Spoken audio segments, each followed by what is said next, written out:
So we're going to be working together soon. And this week I wanted to touch on one thing that I addressed briefly last week in the blog about who's allowed to attend. I promise you this deserves its very own post.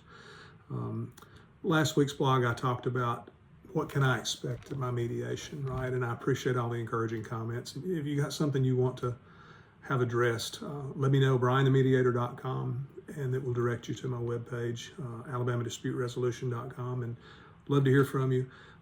Glad you enjoyed it, those of you who reached out. This week, I'd like to talk briefly about attendance at mediation. This comes up like all the time. I'm Brian Wallace. I'm an attorney mediator. I've got nearly 2 decades of experience doing this. I'm registered on the Alabama State Court Mediator roster, and every day I help settle cases just like yours, whether it's a divorce case, a custody matter, a car wreck, a probate matter, an appellate matter. I do federal work as well, so if you've got it, I can take care of it. We're going to talk briefly this week about 2 issues, privacy and assistance and settlement authority. Now, what this does, wrapped inside of all these rules, what we see is attendance at mediation, specifically as it relates to privacy and assistance of settlement authority. And if I had to name today's blog, like an alternative name, it would probably be just because you can doesn't necessarily mean you should. Okay, have you ever heard that? So in a regular case where everybody's represented, how does that look? Under Rule 10, the privacy rule says that mediation sessions are private, okay? There is an exception to everything, and I'm going to get into that in a moment, but privacy rules say that only parties of record and counsel can attend. However, if there's an alleged victim of domestic violence, they can have a person in a support capacity there with them. So they are allowed to bring someone in addition to counsel. Rule 6 under settlement authority and assistance talks about people who are unrepresented by counsel. Okay, they can have persons in an assistance capacity with them as well. So again, if someone's not represented by counsel, they can bring someone to assist.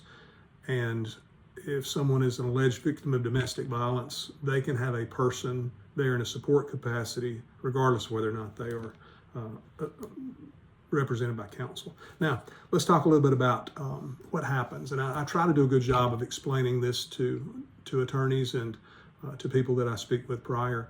But if the process is limited to just parties of record and counsel, well, how do we, can there be an exclusion? Well, there's always the rule is that unless all the parties are in agreement, and it takes my agreement as well, the consent of the mediator, then other people can come. But I have found that through the years of doing this, that rarely contributes to a conducive environment for settlement. I can count on 2 hands probably all the times in all these years that I've ever done it, and it's been okay. I just typically just don't do it. Because in regular cases where everyone's represented, it's just, you're very limited.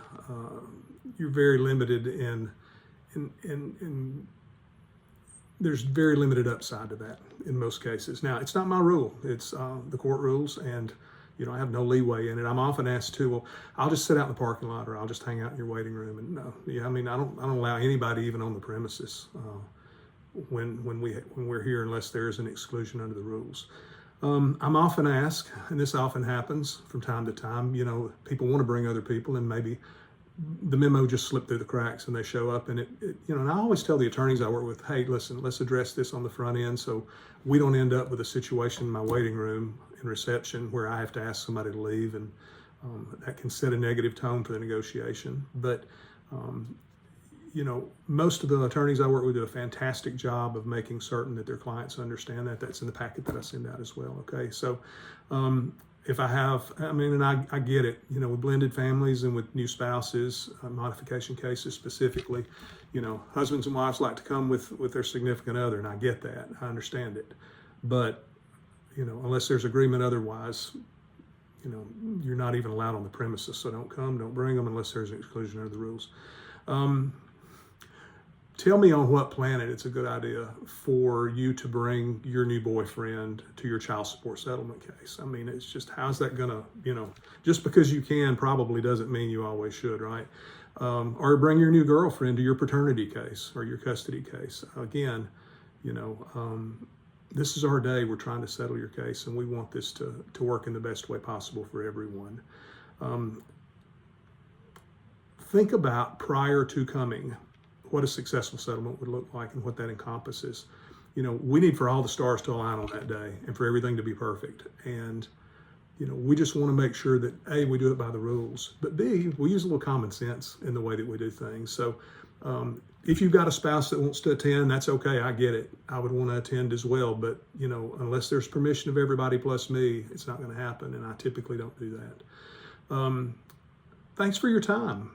If you've got something you want addressed, next week it's going to be a good one. You don't want to miss this. I'm going to talk about grants. Typically, this can be a pricey day. I mean, you get what you pay for, right? I can bring you in, and on the day that we meet, you can walk out of here with a settlement. It's finality. It's a whole lot cheaper than going through a full-blown trial, and you can get it done in most cases. We can get a settlement agreement together and walk it over to the court, and our judges are terrific in terms of ensuring turnaround on orders in most cases. So not making any representation, your case will go that way, but typically we have very good results in that regard. We're going to talk about grants, though. Typically it's a pricey day, but we do have grants in place that if you qualify, a lot of them are based on income, some are based on other criteria. But we're going to talk about that next week. So if you have a question, you'd like to see something specific addressed, reach out. Go to Brian the Mediator, B-R-Y-A-N, BrBrianTheMediator.com, and reach out, drop me a line, and I will see you next week.